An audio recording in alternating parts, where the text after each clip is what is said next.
Hello my young friends, good morning. स्वागत है आप सबों का मेरे चैनल फिजिक्स प्लस 2 में। मैं सुरेश सर फिर एक बार आपके साथ नए वीडियो को लेकर।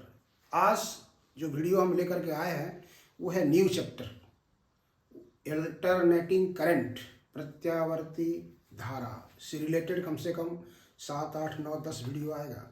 आज पहला वीडियो है। आज का जो वीडियो है वो है प्रत्यावर्ती वोल्टेज का फॉर्मूला क्या होता है, जिसको हम लोग प्रेरित विद्युत वाहक बल भी बोलते हैं। प्रत्यावर्ती विद्युत वाहक बल या प्रेरित विद्युत वाहक बल का एक्सप्रेशन निकालिए, इसलिए हमने टॉपिक दिया है प्रत्यावर्ती विद्युत वाहक बल या प्रेरित विद्युत वाहक बल का व्यंजक, एक्सप्रेशन फॉर अल्टरनेटिंग और इंड्यूस्ड ईएमएफ क्या होगा। ये बहुत ही इंपॉर्टेंट क्वेश्चन है।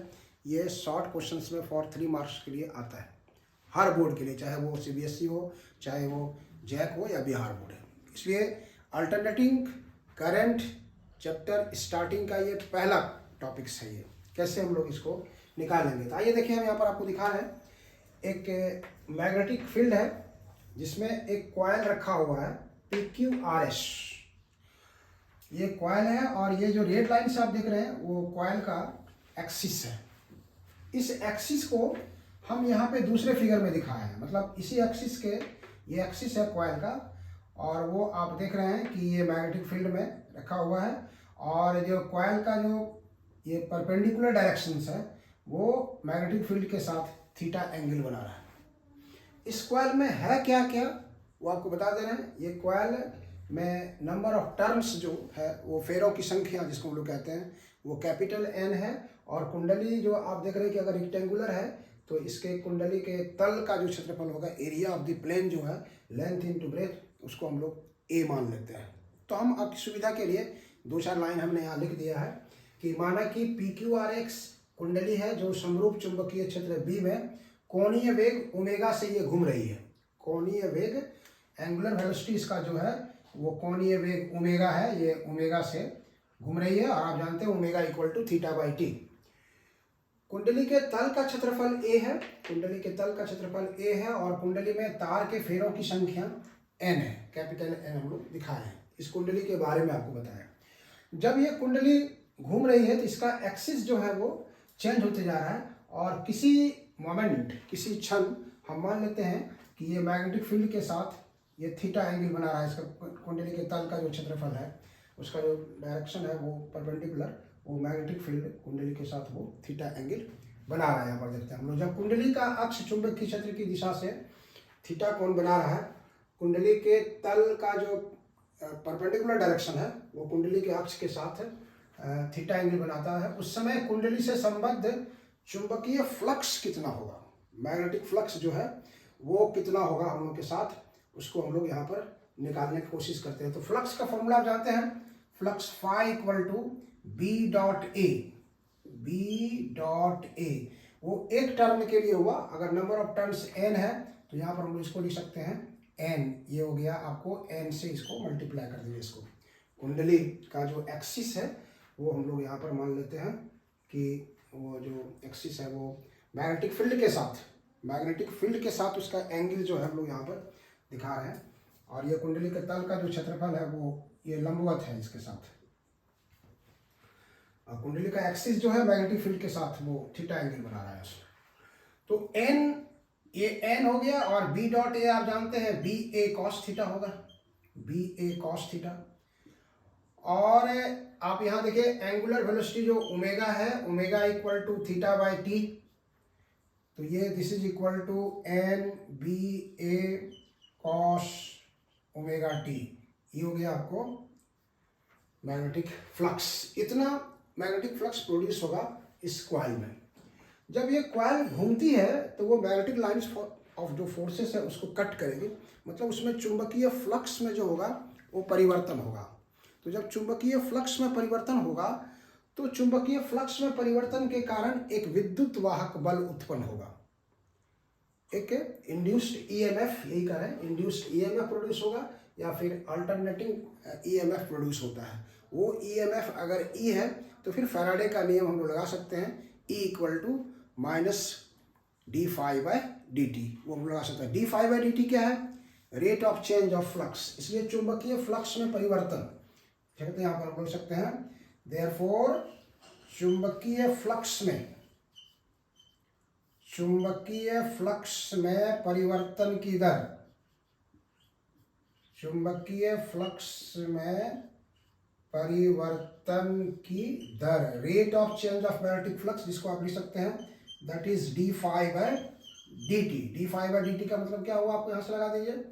यहाँ पर देख रहे हैं N B A cos omega T है, तो आप यहाँ से टाइम के रिस्पेक्ट में डिफ्रेंशिएट करेंगे तो ये बदलेगा, ये दोनों बाकी कांस्टेंट रहेगा। एन बी ए बाहर कर देते हैं, d by D t of cos omega t, cos omega t. इसका आप डिफ्रेंशिएशन करेंगे तो ये आएगा एन बी ए, और कॉस ओमेगा टी का डिफ्रेंशिएशन जानते हैं आप, minus sine omega T into omega.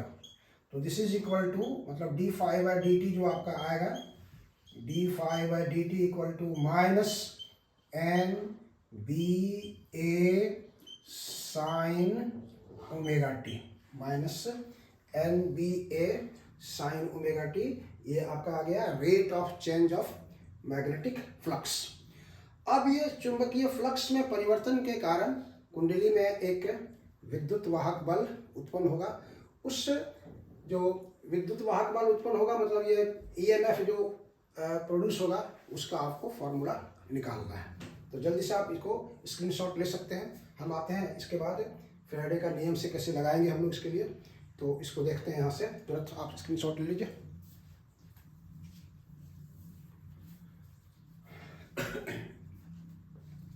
चलिए अब हम निकालते हैं फैराडे का नियम, यहाँ अप्लाई करेंगे। फैराडे का नियम क्या कहता है, आप जानते हैं कि चुंबकीय फ्लक्स में परिवर्तन की दर के कारण उसमें एक प्रेरित विद्युत वाहक बल या प्रत्यावर्ती विद्युत वाहक बल उत्पन्न होता है। उसका फॉर्मूला जो होता है आप पढ़े हैं उसको, तो उसके हिसाब से हम लोग यहाँ पर इसको यूज करेंगे। चुंबकीय फ्लक्स में परिवर्तन के कारण, चुंबकीय फ्लक्स में परिवर्तन के कारण, वो हम यहाँ पर आपको एक लाइन लिख देते हैं इस तरह से।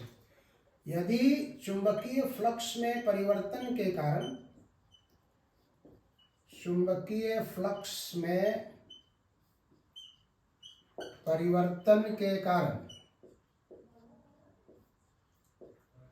परिवर्तन के कारण कुंडली में उत्पन्न प्रेरित विद्युत वाहक बल, प्रेरित विद्युत वाहक बल या प्रत्यावर्ती विद्युत वाहक बल E है, तो फैराडे के नियम से हम लोग यहाँ लिख सकते हैं इसको, फैराडे के नियम से क्या होगा, E equal to minus D phi by D T, equal to minus D phi by D T. और D phi by D T का वैल्यू आप निकाले हैं, minus N B A sine omega T, यहाँ आप निकाले हैं इसको sine omega T, D phi by D T, और एक ओमेगा भी था वहाँ पर, D phi by D T का जो हम लोग इंटीग्रेशन किए उसमें एक ओमेगा भी टर्म आएगा यहाँ से, sine omega T into omega. तो ये हो गया minus N B A omega sine omega T, sine omega T, और ये माइनस प्लस हो जाएगा, मतलब ये माइनस हो गया आपको, और यहाँ ले रहे हैं आप minus N B A omega, उसके बाद साइन ओमेगा टी, तो माइनस माइनस प्लस हो गया, N B A omega sine omega T, this is E. ये इंड्यूस्ड ईएमएफ का फॉर्मूला होगा। ओमेगा टी आप जान रहे हैं वहां से कि ओमेगा इक्वल टू था आपका कितना, थीटा बटे टी, इसलिए theta equal to omega t, मतलब दिस इज एंगल, ये ओमेगा है, ओमेगा यहाँ से, मतलब ये एंगल जो एक्सिस के साथ ये बना रहा है, कॉइल अगर घूम रहा है तो उसका एक्सिस ऐसे ऐसे घूमेगा, एक्सिस अगर ऐसे ऐसे घूमेगा, तो कब ये जो परपेंडिकुलर डायरेक्शन में होगा उस समय इसका वैल्यू मैक्सिमम हो जाएगा, मतलब when theta is 90 degree, then ये जो है E will be maximum, maximum इसको हम लिख देते हैं यहाँ से E नॉट। तो वेयर E नॉट का जो वैल्यू हम लोग लिखेंगे, E नॉट का वैल्यू लिखेंगे तो यहाँ लिखेंगे एन बी ए ओमेगा, और ये हो गया साइन 90, साइन 90 इज 1, तो this is N B A omega. तो N B A maximum value आया तो उसको जगह पर आप ई नॉट लिख सकते हैं। देयरफॉर जनरल वैल्यू जो हो जाएगा, general value is E equal to E naught sine omega t. ये ईएमएफ का इंस्टेंटेनियस वैल्यू कहलाता है, ये तात्कालिक मान, तात्क्षणिक मान, किसी भी क्षण टाइम के साथ ये मैच करेगा। ये दिस इज कॉल्ड तात्क्षणिक, तात्क्षणिक मान इसको कहते हैं हम लोग, इंस्टेंटेनियस वैल्यू, इंस्टेंटेनियस वैल्यू इसको कहा जाता है। अगर आपको क्वेश्चन में आ जाता है कि प्रेरित विद्युत वाहक बल के तात्क्षणिक मान का फॉर्मूला निकालिए, मतलब यही चीज निकालना है, प्रेरित विद्युत वाहक बल के तात्क्षणिक मान का फॉर्मूला निकालिए, तो सेम आपको निकाल के यहाँ से निकालना है। ई नॉट को हम लोग क्या कहेंगे यहाँ पर, ये मैक्सिमम वैल्यू है, मैक्सिमम वैल्यू है, इसको हम लोग पीक वैल्यू ही बोलते हैं। मैक्सिमम वैल्यू का दूसरा भी नाम आया, पीक वैल्यू भी इसको कहा जाता है, पीक वैल्यू, पीक वैल्यू भी इसको हम लोग कहते हैं।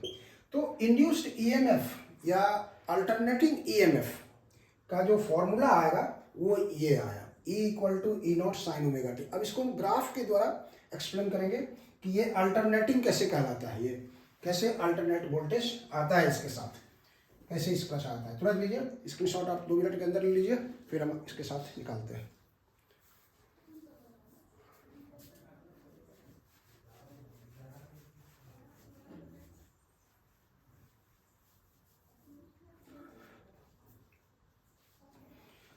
चलिए आइए देखिए, हम लोग यहाँ पर इसका ग्राफ निकालेंगे, ग्राफिकल रिप्रेजेंटेशन। इस एक्सप्रेशन के चलते हम लोग इसका ग्राफिकल रिप्रेजेंटेशन कैसे निकालेंगे वो हम लोग यहाँ से दिखाते हैं आपको। तो हम यहाँ हेडिंग दे देते हैं ग्राफीय निरूपण, ग्राफीय निरूपण, ग्राफिकल रिप्रेजेंटेशन।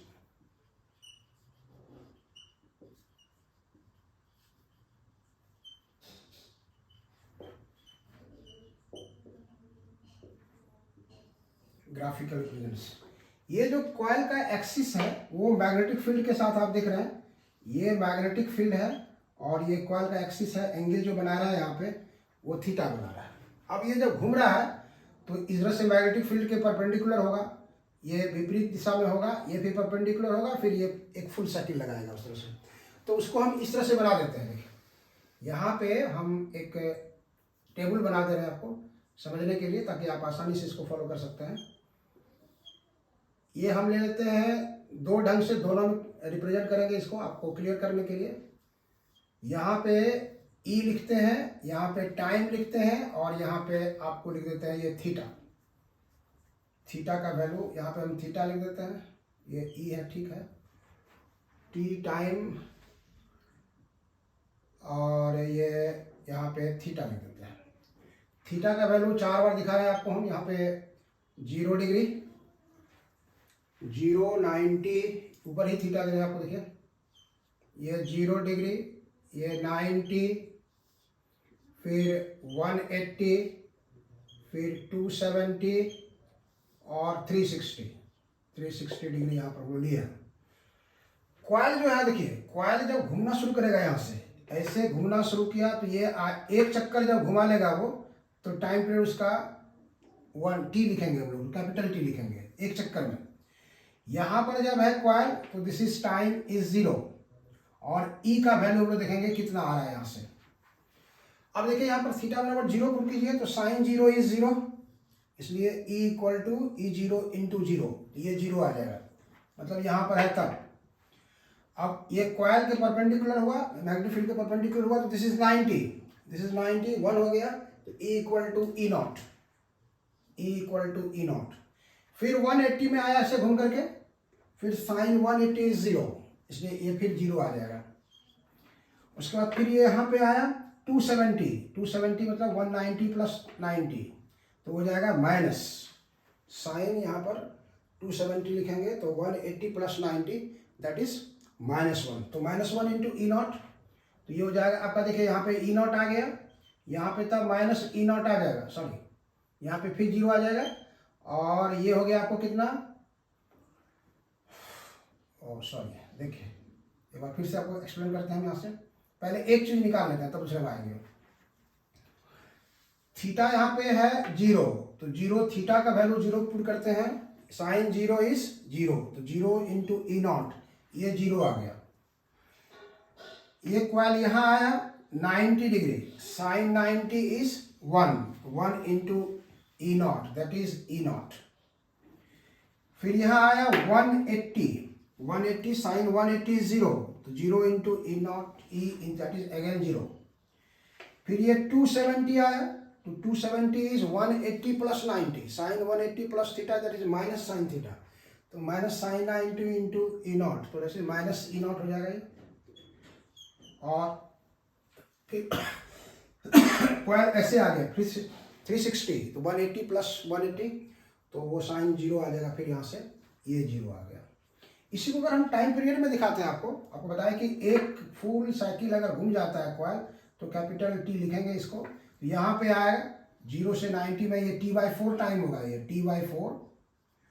फिर ये 180 में चला आएगा, तो ये आधा हो जाएगा।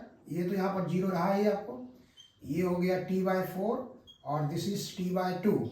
और फिर ये 270 में आया, देखिए 1t/4, 2t/4, 3t/4, ये आ जाएगा आपको 3t/4 और this is equal to 4t/4, तो 4t/4 मतलब दैट इज t। अब आप इसको ग्राफ में एक्सप्रेस कीजिए। इसको ग्राफ में इसको अगर एक्सप्रेस करेंगे हम इस तरह से, तो ये ऐसे ग्राफ आएगा। इधर मान लीजिए सपोज दैट कि हम थीटा ले लिए, ये 0 है, इधर ई ले लेते हैं, तो ई का देखिए मैक्सिमम वैल्यू है प्लस ई नॉट और इधर है माइनस ई नॉट, तो इतना हम मान लेते हैं वैल्यू कि this is plus E not, ये ई नॉट प्लस में है और इतना ही नीचे है, this is minus E not. यहां दिखा दिया this is 90, this is 180, this is 270 और दिस इज 360।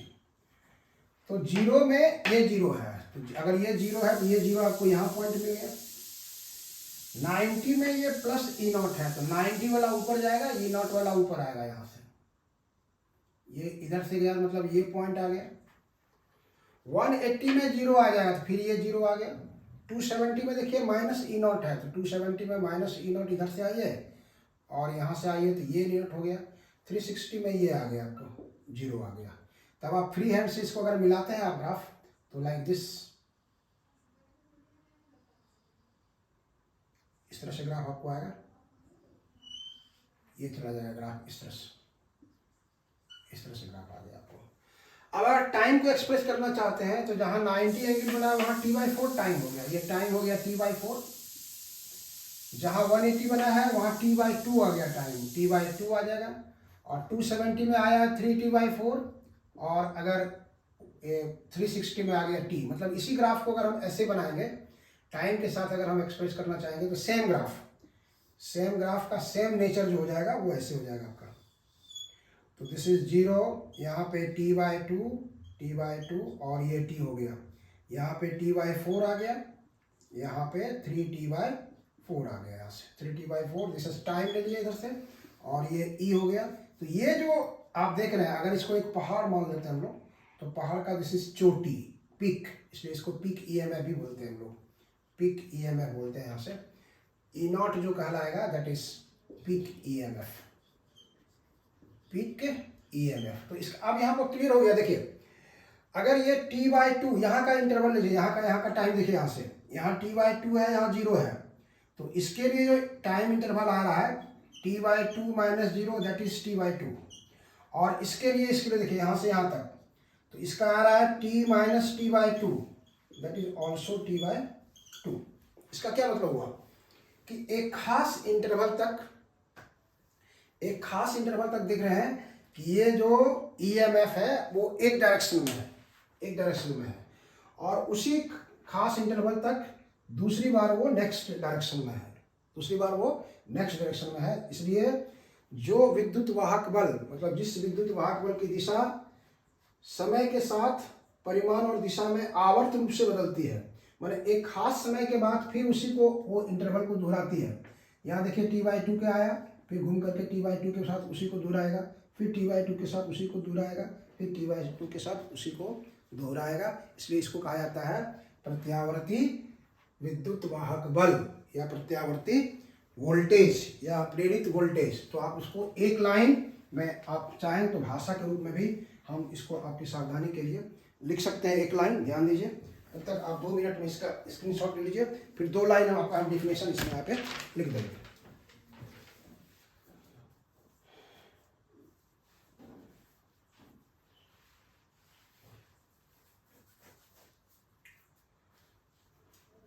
चलिए क्या लिखेंगे, देखिए, प्रत्यावर्ती विद्युत वाहक बल का परिमाण और दिशा समय के साथ आवर्त रूप से बदलती है। मतलब जिस लिखते हैं, जिस विद्युत वाहक बल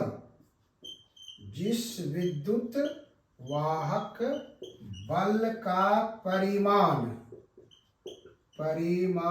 और दिशा समय के साथ आवर्त रूप से बदलती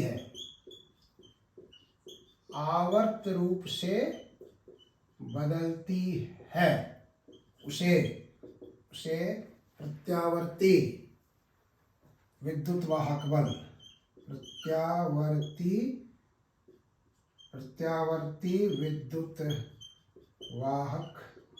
बल कहते हैं या प्रेरित विद्युत वाहक बल कहते हैं। मतलब समय के साथ बार बार बदलते रहता है। अगर इसको वोल्टेज के रूप में हम लिखेंगे, प्रत्यावर्ती वोल्टेज के रूप में अगर लिखेंगे इसको, तो ये इसका एक्सप्रेशन वही रहेगा, खाली चेंज कर जाएगा आपका यहाँ पर से। प्रत्यावर्ती वोल्टेज के लिए मतलब अल्टरनेटिंग वोल्टेज या अल्टरनेटिंग ईएमएफ के लिए हम V का इस्तेमाल करेंगे। तो V = V0 sin omega T, इसको हम लोग करेंगे। इसको जो था पहले आपका ये ग्राफ जो आया किस पर आया था, ये फॉर्मूला जो लिखे थे वो था आपको E/E0 sin ओमेगा टी। इस ग्राफ को आप कौन सा ग्राफ कहते हैं, ये जो है आपका देख रहे हैं, दिस इज साइन कर्व, ये साइन कर्व कहलाता है।